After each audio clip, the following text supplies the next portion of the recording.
Hello and welcome back to CWT Business. So Samsung has kind of dominated the smartphone world, over the last like ever really. And honestly, like I just assumed Samsung would keep doing so. But in the last quarter of last year, in quarter four of 2020, Apple actually passed Samsung for the first time in 4 years. And I think that's really interesting. And like when I heard about that, I wondered, what is Samsung gonna do to get their top spot? How are they going to remain dominant in the global smartphone landscape? And then the S21 came out, and I've got to admit, like I am biased. Obviously, I've always preferred Samsung, but the S21 completely blew all expectations I had for this phone. Like the phone honestly looks amazing, and it's like I really do think it's a really nice upgrade from the S20, which was already a great phone. But when the S20 did come out, I looked at it and I did not buy it. And the reason for that was price. I just simply couldn't justify, paying the extra money to upgrade from the S10 to the S20. It just didn't make any sense, especially at that price point. But I probably will buy the S21. In fact, I am planning to buy the S21 solely because the price is just amazing. I was really surprised when I saw it because normally every single year Samsung gets more and more expensive as it becomes a more premium brand. But I honestly think in a way to kind of like stand out from the competition, in a way to be the best, they do have like the more premium, they do have the more expensive phone in the S21 Ultra.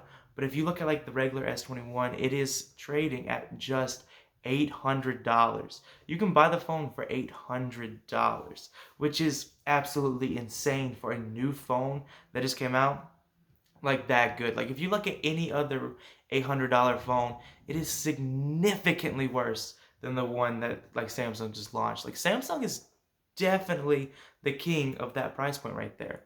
And honestly did not expect this. Like they definitely seem comfortable around the $1,000 mark, and they definitely seem like they were increasing from that mark year by year.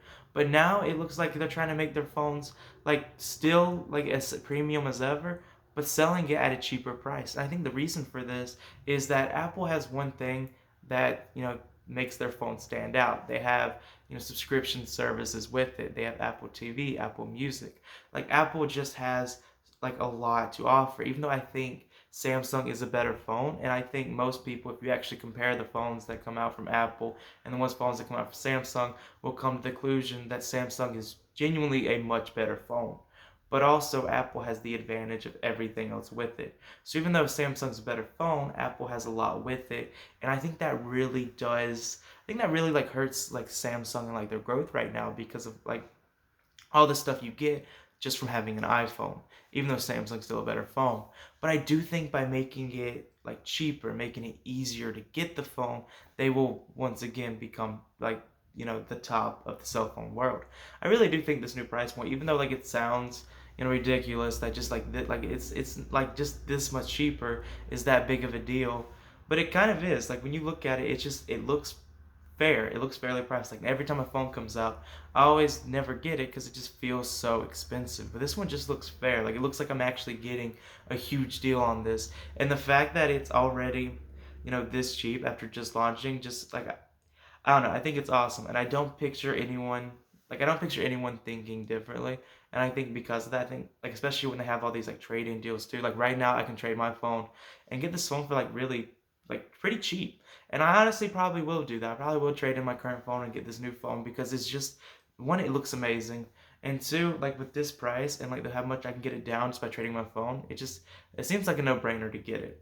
But that's really like my opinion on everything. I do wonder if Samsung can like use this to kind of like reclaim their top spot. And I do think Apple is really, like I mentioned this before, but I don't really think their business model is what it used to be. I don't really think their business model is just like creating and like selling phones. It's more of like creating like I think the real money that Apple has right now is the subscription services around their phone and like everything like around it.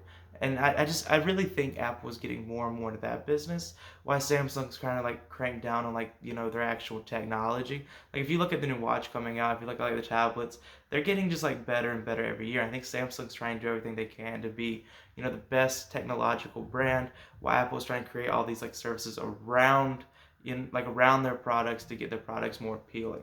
And that's really my opinion on everything. Let me know what you think in the comments below, And that's all for this video. Thank you for watching.